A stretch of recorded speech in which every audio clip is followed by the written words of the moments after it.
Hello everyone, welcome to rsumlife. Hope you're all doing good and safe. Spring is here and this is our garden tour for the month of March. Did you guys remember the month of Feb? The garden tour, it was filled with ice and there was nothing. And now the blossoms are there and it is looking beautiful. These are the hyacinths, and by the way, this is our front yard. The beautiful butterfly bush is coming back again, and this is the tulips. This year tulips are a little bit earlier than the usual. In the front yard I just keep dumping the stuff whatever I could find, and coming to the backyard we have our raspberry patch. By the way, this is filled with weeds which I'll be taking care of after a good rain. Raspberries, we get it almost from I think June or July, close to fall actually, and the fruit tastes so delicious. Raspberries, we get at least handful every single day. And a small patch of daffodils.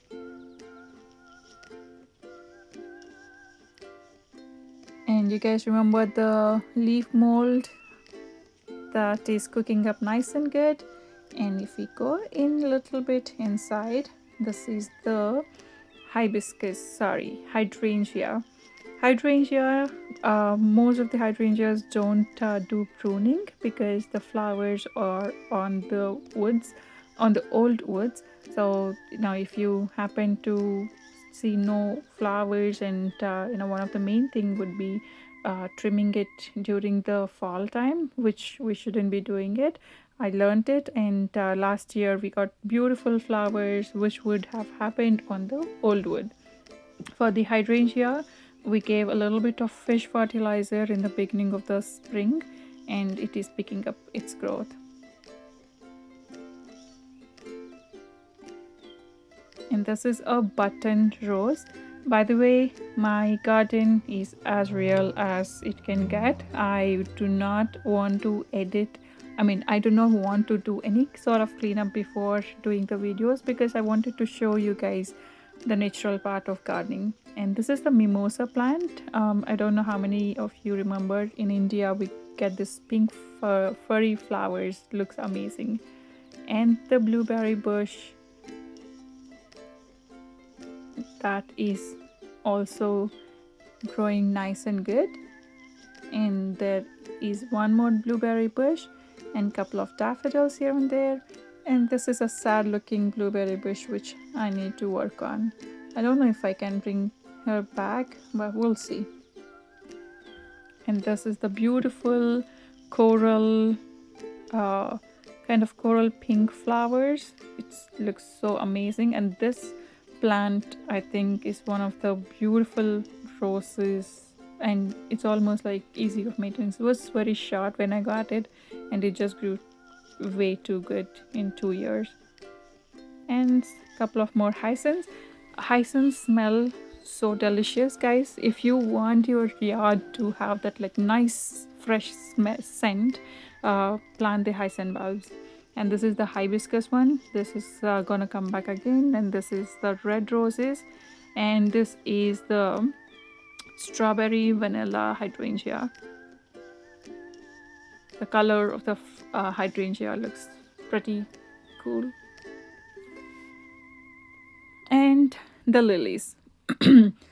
Oh, this is the peonies. Peonies are coming out. Good for fish fertilizer, would be awesome feed. And these are all the lilies. Funny story, not a funny story. The story about these lilies was we just got 7 or 8 bulbs, and all these ones have multiplied. Like literally you will get so many bulbs from each of the bulb.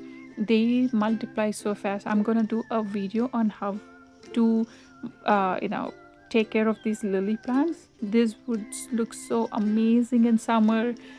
Like literally the whole yard would look like a kind of a tropical place.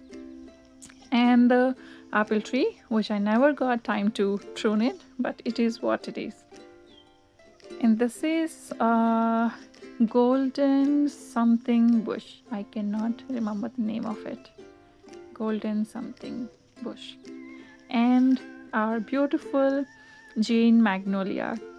This part is gonna look fabulous when these flowers blossom with the purple flowers and this golden bush. This is gonna look amazing. I wanted to create a nice cute zen place here to have a Buddha statue, and maybe put a small uh, zen kind of vibe to it. And this is the red apples. This also needs pruning. Figs are pretty good. These are nicely pruned, and I gave some of the fig cuttings to my friend. Figs grow pretty good with just the cuttings. I will be making a video on how to do that one too. And this is the peach one. Peach, last year I gave a good pruning and it is looking amazing. This is like a good example of pruning, I think, for me. So pruning, it should be like an inverted umbrella so that the airflow would be uh, all over and inside of the plant also. So each of the branch should get the sunlight also, which by which there'll be less chances of the fungus or mold issues on the fruit. And this is the sunflower stalks. Try growing mammoth sunflowers. These are amazing as support for growing peas or for the for the tomatoes. You can get free stalks. These sticks are pretty strong. For less than $1, you'll get like huge sunflowers, and those stalks are pretty good. And this is the crepe myrtle. Look at the beautiful dried flowers. I might, if I get time, do some cuttings of the dried flowers and put some spray paint. It'll look amazing. And my favorite, willow. I have no idea why they call it as weeping willow. It's a beautiful happy plant, and I just call it as willow. This is gonna look so beautiful. And there is a bare spot. We are planning to put a pear tree. We don't have a pear tree in our backyard, so maybe a pear tree or a mulberry tree, one of those would fit in here. Lot of cleaning is required. And this is the plum tree. Lots and lots of flowers. I definitely have to thin the fruit once it forms because I cannot go greedy on the fruit. I have to thin it. In the beautiful tulip patch, it starts right from here. These are I think these are the parrot tulips, and these are the jumbo tulips. This whole patch looks so amazing in mid of April, in actually a couple of weeks. This whole patch looks like a beautiful fairyland kind of thing, with the cherry blossoms and the patch filled with tulips. It will look darn beautiful. And as I was saying, we put hyacinths all over the yard. It smells so amazing. Oh, I said it is gonna get as real as it gets. I'm trying to make bone meal for the spring season, so those are the bones. Sorry if any one of you got scared, but this is just the bone meal. If you want the recipe, check out not the recipe, I'm sorry what I'm talking. If you want the DIY how to make bone meal, check out the videos, I have it in there. And my lilac plant. And there is a little bit of work going on. These are the black wax leaf plants. This again have a very beautiful scent during May month, and this whole place will be filled with beautiful butterflies and bees, and the scent is amazing. If you guys want privacy as a fence privacy, and if you want a beautiful scent, try this one. It's called wax leaf plant. And this is the golden rose plant, yellow flowers, and one more hydrangea, and the hosta. This way we are done with the fence or the outer part of the garden tour. Now coming to the inside. I told you this is going to get as real as it is gonna be. I am trying to build a raised bed in here. I'm gonna make a video on how to do it, like a simple raised bed.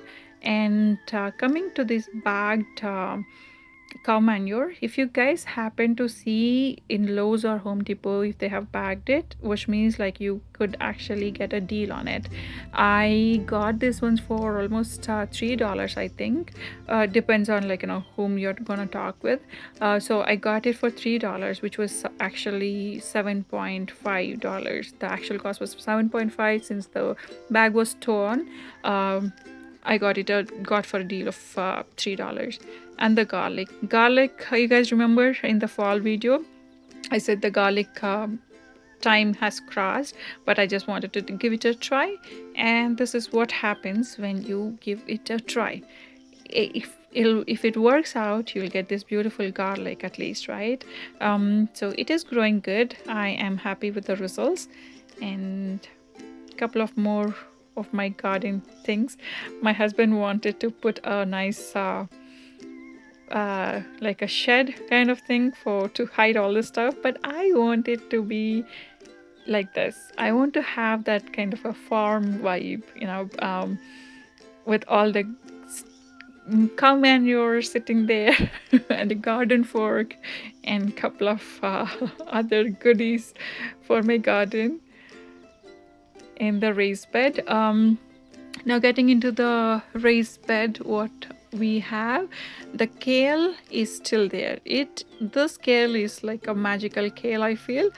It went through almost like this whole raised bed was filled with like tons and tons of snow. It somehow survived. Like, I for the second snowstorm, I didn't even get a chance to cover it up, but it just survived. And we have spinach going on. And one of our friend's daughter, like, she is a teenager. Instead of partying around or spending time with her friends, she actually came in and helped me with the garden work. She put the cow manure, she did the she mixed up all the uh, soil amendments. She did most of the work in here. That is what our next generation should be. I feel like, instead of getting stuck to the electronics, they should come and work and hustle, and they should feel that soil. She did all the work. Kudos to her parents on amazing parenting. And we did some beetroot carrot juice. The pulp is gonna go into the raised bed, and our earthworms are gonna enjoy the nice good stuff.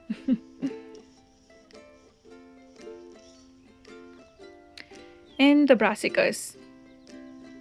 I know it is already late, but it's always good to give it a try. And by the way, I got that rose plant for $2, which was sitting on the clearance rack for a little respite. And you guys see the beautiful peas and beans. I did put peas and beans as a direct soak, of course, like after soaking in the lab liquid. And these are coming up. Those ones are sprouting nice and good. You guys see this one? The peas and beans are growing nice and healthy, I feel. And this is the carrot patch. Carrots take a lot of time in germination, but I think they're okay. I need to definitely water it. So there is a little bit of germination. Do you guys, I don't know if you guys are able to see that. There is a teeny tiny carrot which sprouted up, a sign of goodness. And this is the beetroot patch. Beetroots require loose soil. Last year I didn't do and lesson learned. So this year I put a lot of perlite, cow manure, I don't think I put peat moss, but a lot of those good stuff. And I did soak it in the lab water. Check out the video on how to make the lab. Do you guys see the sprouts coming? The beautiful beetroot patch. So this whole area would be filled with veggies, cole crop, and brassicas will be going in this part. So half of the bed will be filled with cole crops, beans, carrots, beets, cabbages, broccoli, and all the stuff. So here is the garden tour. You guys will be seeing a video on how to do this raised bed. Mostly I'll be doing it. If I can do it, you guys would be able to do it as well. I wanted to make this part like a beautiful looking. Oh, you guys will be seeing like the final results. I don't want to talk more about it now though. And the beautiful cow manure. Get those, look for those bags. You will get a deal, you know, why not get a nice good deal. And cow manure is pretty important. And coming to the point where the failure happens, I was trying to you know, grow or grow sugar cane and failed utterly. So these things happen, like, you know, my point is just give it a try. Just give it a try. If you fail, that's fine. You learn how not to do it. And it's always an experimental way of learning more things about growing. So there you go. This is the garden tour for month of March. And again, we'll be seeing a garden tour in month of April. So I just wanted to show one more cute video I was able to capture. So when we have some fruits which we didn't eat, I'll just throw it in my front yard. That's why, like, you know, it'll look a little bit not so perfect. But look at this beautiful bird which is just munching on the apple which we didn't consume, but it's a perfect breakfast for her. So these are the things which we love to do. We don't look for perfection, but it's just the happiness we get from all these imperfect looking front yard or the backyards. If you guys happen to like the video, please do subscribe and comment with any of your questions or compliments, and hit that like button. I would love to hear back from you all. You all have awesome life, happy and healthy gardening. Bye.